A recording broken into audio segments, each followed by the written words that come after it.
So let's just dive right in, man. When did you first start getting into art, and what was your first medium of art that you got into? Ooh, I've always been in art for a long time. I don't know, ever since I was a kid, I can remember just loving animation, cartoons, Looney Tunes, man. I grew up with Looney Tunes. That stuff blew my mind. Still probably some of, Animaniacs, you ever oh watch that yeah. one? Oh yeah, that's a good one. I was a young man when those are coming out. That's right up my alley. Yeah. Rocco's Modern Life. How old are you, Chris? I look young, but I'm You do look 41, young. man. Yeah, I'm What? You're clean what? living, man. Yeah. Hold on. How old are you? I'm 41. What? No stress, man. My God, what kind of lotion do you use, bro? Is it Radiant do you use a clay lotion. mask? Yeah, it's just all clay. It's a clay That's right. mask. I'm 100% clay now. So Yeah, man. how old were you? So you've been doing this for how many years then now? I've been doing it for a while. I've been doing it probably as a hobby, back 15 years, but I probably started trying to do it more serious around 2015, 2016. Did like Okay. a Kickstarter. Just got rolling on that. That was kind of my first dipping my toes and trying to do it a little more serious. Before that, I did like some contests and stuff here and there, radio station stuff would have some different. Yeah. Well, I mean, needless to say, man, you have a unique style. Even when it Thanks. comes I down to appreciate that. the colors you use, the lighting that you use, it's really eye grabbing, and that's definitely what drew me and Aidan to wanting to be involved in this project with you. So. Thanks. I When appreciate did that. you first? I know we know each other through your he's your cousin, right, Josh? Yeah, cousin Josh. Yeah, Yeah. so I know that like he was talking about NFTs, me and him, because I've been, I went all in on NFTs back in January. And then I guess he connected us together, and then we taught you a little bit about crypto and NFTs. So like for an artist that's maybe just learning about NFTs or just getting into this world, how would you describe what an NFT is? What is an NFT to you? It's a hard one to like, as me as an old, like I was saying, I am an older dude, so it's harder for me to wrap my head around. But the best way I can on like the wax blockchain, with the collectible stuff, that's the one I could wrap my head around the most. Yeah. I mean, some of the stuff on Ethereum, it's still I don't quite understand it, can't wrap my head around it. That seems, but the more collectible ones like the Garbage Pail Kids and the tops and that stuff, that makes total sense to me. That's what helped me make the connection too, was like, okay, I understand kind of why some Pokemon cards are valuable and some aren't, and why some video games are more valuable than comic books. Like I understood the basics of that, but having the bridge with blockchain, being able to track that perfectly on a blockchain, and having the same functionality as Bitcoin, where you can send this comic book to someone on the other side of the world that wants to buy it. You're not like stuck in your local market or doing a garage sale trying to sell comic books or something. Like it has a lot. There's so much power behind it for artists. So it's huge. I mean, it's a huge game changer, and that's why it's money to have guys like you around that can explain it to like artists like me. Because I mean, there's just a lot of artists wrapped up in your art. I mean, that's just takes up a lot of your day right there. And there's a lot to this, so it's good to have you guys looking out. And it goes both ways, man. Like I look at the stuff that you do, and no shot. You get it's amazing the stuff that you do. Like one of my favorite parts is that you're taking Claymation, which is older than all of us, and adding kind of the neon and the new age to it, and making it something new, which is it's super sick. I appreciate that. Yeah. I mean, it's an awesome medium. I don't think it's going anywhere because it goes through waves up and down, but I think that's when I really jumped into stop motion is probably, Nightmare Before Christmas. Like a lot of people my age saw that in the theater, the music and everything. And my world was changed. Yeah. Tim Burton killed the soundtrack for that movie. Yeah, it's just what is kind of I don't want to hate on Tim Burton because I love Tim Burton, but he gets way too much credit. He probably doesn't watch the show, don't worry. Well, yeah, I was gonna say, but he gets way too much credit for that movie. He just kind of slapped his name on there a little. I mean, he definitely had he worked on it, but a lot of the there was a team behind him. Hey man, there's a team behind Just Learn Crypto. There's a team behind every great company, right? Definitely. So you have an NFT collection dropping on Wax within the next couple weeks. Tell us about that. What's it called? What is the basis of it? What's it all about? Yeah, it's called Ninja Street Punks versus Killer Hydroid Cops. Okay. Short little easy name to remember. Yeah, it's based off like a world of a short film I had made, like in a world takes place. It's a place called Hydro City. Basically, it's not really our world, kind of like in a different dimension, kind of like almost like a cyberpunk future. And basically, it's man versus machine, and they're both battling it over, fuel, which is water, because all the hydroids, they run off hydrogen. So it's basically just a good excuse to have some like battling it out, blood and guts. And Yeah. I don't know. Yeah, we're gonna watch a clip from one of your shows coming up here soon. But you've done other things, like, so obviously this is the NFT collection that you've chosen to go with, but you've made a couple other different shows. Like, tell us about some of your other work in claymation. Yeah, I've done a few cool things. One of the coolest things I did, I made a music video for Clutch, the band Clutch. Oh, no way. Actually have the hand on. Yeah. Sweet. So that was pretty cool. That was one of the first things I got a little bit success from. It was very cool. I didn't expect it to go as good as it did. I just kind of did it as like just a fun fan project, and it kind of snowballed from there. And they actually threw it on one of their special edition CDs that's on their website stuff. So that was really cool. Yeah, I did that. Then that got me rolling on a couple other music videos. I worked with, I say I work with them, but I didn't really work with them. But I made a music video for like some people that like Bubba Sparks and Thoughts of Rising. Aidan, what's your favorite part about bringing claymation to wax? Like, I think it's just a match made in heaven. There's a lot of retro stuff on wax, and that's what claymation makes me think of, is like nostalgic retro vibes. For me, it's the Rudolph movie that I remember growing up as a kid watching that every Christmas. And you got like it's terribly done in modern standards, but it looks amazing. Like, it has its own little vibe. Yeah, like my childhood claymation is Pengu for sure. Pengu's tight. Yeah, Pengu's pretty tight. Yeah, you can't beat that. It's like that 7-minute cartoon every morning right before the bus came. Yeah. Yeah, that's awesome. So what's your favorite style of claymation to do? Is it the steampunk stuff that you're doing right now, like the cyberpunk? It kind of all depends what I'm into. I like to dabble here and there. It was just like a kind of a phase I was going through at the time. I was like really into Blade Runner. I think the new Blade Runner was coming out at the time. So and I think actually I was living in San Diego, and they had that killer drought going on, and they just got me thinking, I don't know, water, I guess, was on my brain or something like that. But yeah, so I just I kind of want to do that style, and that's kind of what I've done. Like, one of the first stop motion short films I did was a Western, just because at the time, I just really was into Westerns. So I made it, actually with my cousin Josh. It was Ill Will. It was the Kickstarter we did. It turned out pretty cool. Some of the puppets are behind me, but yeah, it was a Western. Yeah, your background's sick, man. I just got some of the old trophies and stuff going. But that's so cool. Yeah, I don't know. I like all different styles and genres. I don't know if I'd ever stick with just one. I got another project I'm working on, like a kids show, Zoo Gardens, coming up pretty soon. So I don't know. I like to go all over the map, but it's definitely fun to do the blend guts and more adult stuff. I definitely, that's always, some of these NFTs that we've created for this collection are just unreal, man. How many different unique NFTs are there for this first launch? Oh, man, I want to say, I think there's 128, but I could be wrong. Yeah, around that mark. Something. Yeah. So made quite a few, and I think turned out pretty good. I agree. Yeah, I'm really happy with how a lot.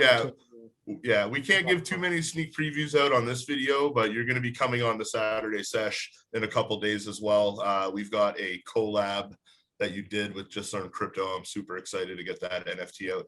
I don't know if we'll actually have this video out before the sesh, but yeah, the Saturday sesh, man, is going to be an awesome one. Excited for the Bromunity to meet you and see all the cool stuff you're doing and like what you're bringing to wax, because man, like, you're bringing 120 some like visually unique and creative and beautiful NFTs. Like ever since we started talking 2 months ago, like, I've envisioned your NFTs, your art on the Atomic Hub, and I'm like, it's just made for it. Like, it's just gonna look so amazing. It's gonna stand out. It's not gonna look like anything else that's out on Atomic Hub right now that I've seen. And it's not just going to be one NFT here. Like, this is a full-on collection with different rarity levels, you know, a story behind it. There, you actually have the YouTube show. Aidan, let's show a clip from the actual show.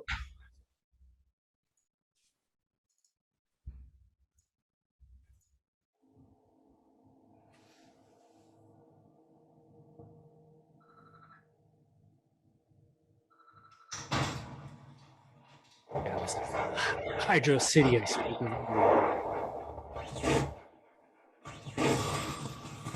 So as far as the kind of tunnel that they're in right now, how'd you make that happen? Oh, I can actually have some pieces of that right here. I can show you. It's just like a visual trick and effect. Actually use these, just cut out a bunch of different sizes of these rings. Okay. I line them up. And then at the very end, I have this as the background on some of them to give like the illusion. It really goes back. No, that's a lot now, of. did you did you teach yourself how to make these sets? Like, it seems like the sets probably take longer. What takes longer, building the set or building the character? Honestly, probably the sets, just because I'm out of all the stuff I do, because you know, stop motion, you have to like know a lot of stuff artistically. Yeah. To do. And I think the easiest thing I can do is sculpt, so I can bust those out pretty fast. It's probably the thing I'm the best at. I mean, making the sets, I'm not the greatest at, and you know, all this stuff I pretty much just learned on my own. You know, YouTube videos, looking stuff up. It's getting so easy now to learn how to do this stuff. When I first started, it was a little tricky, but now you know you can learn just about anything you want to do. That's kind of how I'm just one of those weird dudes that like I want to learn how to do it, figure out how it works, and then just go and do it. Oh, your sets are pretty badass, man. I can't wait here. Let's keep going. I want to see some more sets and more characters.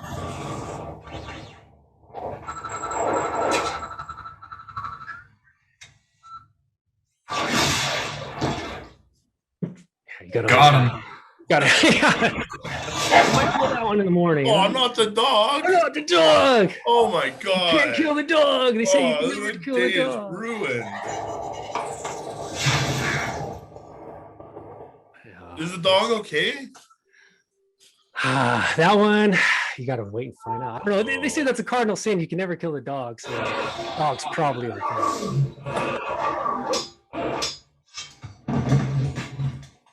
I love the sets, man. I really enjoy. Yeah, a lot of these sets were actually pretty big. In the garage when I was living out,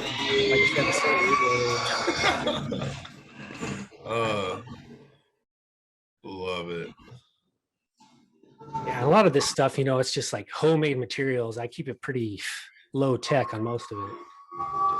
It just looks like it must take forever, man. The details and it does. I mean, especially on this one, I made this like, I'd say like 80% of it before I had a motion rig. So I use like hand sliders and stuff, old school. Yeah. And so when you mess up with that, you got to like redo the whole scene. Now with my new rig, if I mess something up, I can kind of go back and fix it. But before, I work for a couple of days and just get nowhere. Yeah. So basically, like every little movement that you see is a different picture that's being taken, right? Yeah, yeah. So like in this 4-minute video, how many actual pictures? So you have to do the math on it. So it's like 5 minutes. I animate at 24 frames per second. So. You know, wow. 24 times 60. So many thousands of pictures. Yeah. And this is like kind of whittled down. I had a little longer version. And I definitely, in the future, love to make more of these because these kind of characters, this is kind of stuff, you know, even when I was like in high school, college, I make these stupid characters. I can make these all day long. I'd love to get some more blood and guts going around for sure. And I like how they got the 3 fingers.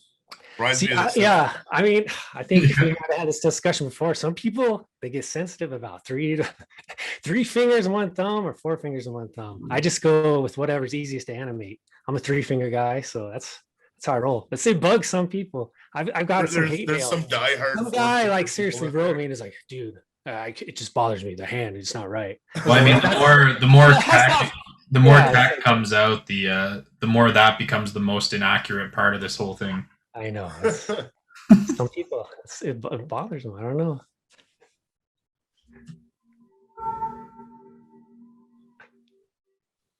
So like roughly how long does it take you to make a 5-minute episode? Man, this particular one I worked on, I don't know.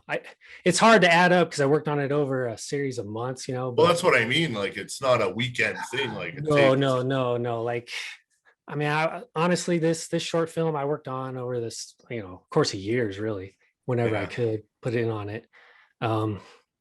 It all depends. It just depends. I mean, that's another thing that excites me about like the NFTs, like more of a short form. I think you can do some like really cool stuff and not really have to commit quite as crazy to like a set or something. And you could like, I don't know, it's really got my imagination going on. Yeah. I mean, NFTs are just such a great like technology for so many different kinds of mediums of artists, right? Like, someone who does fine art, they now have a way to tokenize that art and still have it as a one of one, but be able to collect like a digital token on the blockchain to give it a lot more, value, give it some providence behind it. Like there's musicians can turn their songs into NFTs, everything. Like, the kid who makes their little finger painting, the parent can turn it into an NFT and put it on their virtual fridge in their virtual world. Well, what's crazy as well is like, as far as I know, there's not really any other sets out there that are going to be like this, where you can go watch a 5-minute video about the universe and about the characters. And I know you're big on like each character having a story and stuff as well. So we use this guy who's behind bars here as an example. What's he all about? So yeah, that's so I like to do some world building on some of this stuff. So that's Chuck and all these guys running different crews and the Ninja Street Punks. And so he actually, speciality is the nunchucks, and that they have the little symbol for their crew, the purple pythons, and it's a python skull, but actually it's like 2 P's, one backwards, one another one. So you can kind of see it on his chest. That's just one of like little things I like to slip on in there. I put all these little details that probably no one will ever notice, but I still, but like you said, it's about the world building. So I do it anyway. I don't know if anyone will ever notice. My wife, she gives me a hard time. She'll be like, why are you doing this? No one's ever going to see it. It's all because I know it's there. So it'll bother me if I don't do it. So I don't know. So I think it's in a lot of like little universes like that, you don't notice each individual one, but it's what makes it seem complete when you see it all together. The attention to detail is outstanding. Yeah, like you said, at the time I was kind of obsessed with Blade Runner. I was watching a lot of like Blade Runner documentaries, and they were putting like crazy details. Yeah, you'd never exactly. So not that I ever got close to anything like Blade Runner, but still I was kind of like using that as a guide. Like, man, there's some serious stuff you can put in this. So yeah. So what if someone wanted to get into making claymation art? Like where would you have them start? What's the starting point? Man, it's so easy today. Like I said, when I started, it started the revolution, like with the webcams and like home computers where you could actually do it yourself. And that was mind blowing. But now, you can do it with your phone. So you literally, all you need is like some construction paper, some clay, and your phone, and that's it. You can get apps to do it. And I would just, start on YouTube, look online, look on Reddit. There's tons of how-to videos. Just start with some basic clays, basic shape in your cell phone, man. You get going, learn the basics. And is it just like is it special clays? It's not like Play-Doh. It's not like Play-Doh. It's similar. It's plasticine. That's the kind I like. There's like animators. They get weird about their clay too. So like this is the kind I like. A lot of people don't like it. Actually, animators. It's like Craft Smart. It's kind of hard. Not a sponsor. Well, it's like a generic brand. I think you can just whatever. It's just not. But there's another brand like a lot of claymation dudes love, Claytoons. I like it, but the colors bleed. It's easier to animate and do cooler stuff with. But I hate how the colors bleed. It gets all over the place, and so that's why it kind of looks sloppy to me. I'm more about like I like the sculpt a little more than the animation, I guess. Yeah. So. And I got little techniques I learned over the years. Like I get those like shiny techniques on the clay, and I'll kiss it with a blowtorch, which is you're literally playing with fire because you could ruin your whole sculpture in like 2 seconds. If you kiss it just right with that flame, it looks so much cooler and just gives it a nice sheen. But that's what I was saying. Like part of the thing I like about your the way you do it is it's got that sheen to it. Use like the cool lighting, the purples and the blues and like the neons and Yeah, I'm a sucker for like cool cinematography. I'm learning. I'm not that good at it, but yeah, I think you downplay yourself a lot, man. I think you're really good at it. I think a lot of people would agree with that because you make some really cool stuff, man. Here, play a little bit more. I want to see some more of it from this episode because I haven't seen this one yet. Ooh, got to throw that in. Just a little time into that, eh, bro? Had to throw that one in one more time.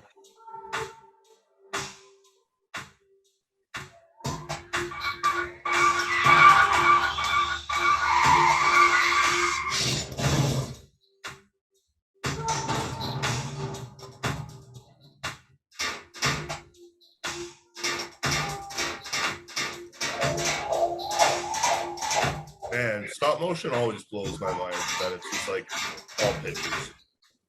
Yeah, it's kind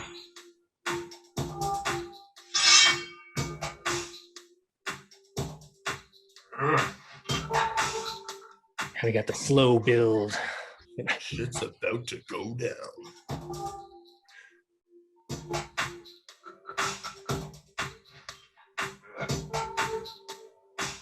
So what's that thing there? That cylinder thing? So that's actually it has a couple different functions, but like earlier in the film, you can see the hauler guy comes in, is bringing in that little thing, and it's actually what converts the water into the hydrogen. It's like a little tank hauler. Okay. So that's what they're actually fighting over. See, I kind of challenged myself with this one to see if I could make a story that didn't have any talking in it. And I don't know how successful I was, but there actually is like kind of a little battle going over that little fuel tank there. Yeah, I was gonna ask who does the music, because it really helps to, without any actual words, kind of push what's going on here. Yeah, I did the music. Like I said, I'm one of those crazy guys that just likes to do it all, man. If I can figure it out, I just like to see if I can do it myself. So sometimes is there no subtitles? Is there no dialogue really in there's no dialogue at all. I mean, I had to put subtitles on it. I think, well, nowadays you kind of have to, but yeah, there's no dialogue. It's just the sound effects and music I have. Yeah. For closed captioning. Are all of your other ones, your Western ones? No, the Western actually has dialogue. Okay. Some of my other ones I have on YouTube have dialogue. And then this one, I just kind of did more of the action side is what I was going for. Yeah. Well, I mean, even just like the film, like the filmography and the angles when you're zooming in and like how much it changes in the lighting, like it adds a lot of drama without there being thanks. you know what I mean? Yeah, doing that. That's another thing I'm working on learning is the camera movements. And like I said, with my new motion rig, I'm super excited about that because you can do, man, once you get that kind of stuff automated, you can do some really cool stuff. But yeah, like I said, this one I did a lot of hand sliding. So all that time you see like the camera move and slide across, that was me just going animating all the dudes, every one you see for one frame, then going and moving the camera just a tiny bit, taking a picture, going back, doing it all again. Mess up, got to start all over. Seems super meticulous, man. I commend you because I would get distracted after 15 minutes and I mean, it's you just get in that zen mode. It's just nice. It's relaxing. For me, it is anyway. I have some people think I'm crazy, but man, I can go in the dungeon or the cave and just start working on stuff. And well, it looks like you have a pretty cool workspace, man. And like, especially like if you've been doing this for 15 years, it must be nice to like be upgrading your tools, your equipment, and technology's changing. And definitely, you're stuck with a hobby for 15 years, man. A lot of people give up on that a lot earlier, right? So yeah, definitely. Well, that's what's crazy, with the technology coming out, it's like the stuff's attainable to someone like me to do. Like I said, a motion rig, I don't know, maybe even 5-10 years ago, it costed 20-30 grand. And I got it for you can get one now for $1,500, wow. 2,000, which is still expensive as far as equipment goes, but I mean, it's attainable. It's not out of reach. Before it was like, yeah, right. It's not a car. Exactly. Yeah. So yeah, and I mean, once you get those kind of tools, you can make some really cool stuff. Yeah, well, I'm excited, man. This is going to be a huge collection. I can't wait to see it up on wax. We're going to have you on the Saturday sesh this weekend. Super excited to have you on there. Have everyone see exactly what we've been talking about for the last couple of months, because we've definitely been throwing a couple spoiler alerts into the group. Awesome. Yeah, I appreciate everything you guys have done. Thanks for having me on. Yeah, it's going to be great, man. We're a couple of weeks away. We're almost there. We're almost at the finish line. Oh, cool. It's gonna look sick on a comic book. We're just gonna like stand out compared to all the other NFTs.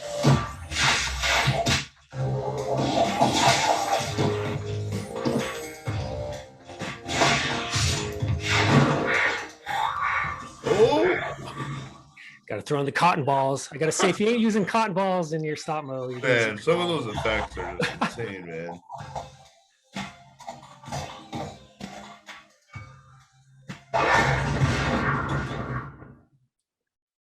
No water for anyone. Yeah, and this end scene is some of the stuff I filmed with some of my newer equipment. I don't know, you'll be able to see. I don't know if you can really notice the difference, because I actually even got a newer camera too. It does look a little different. Yeah, it looks a little sharper and a little better than.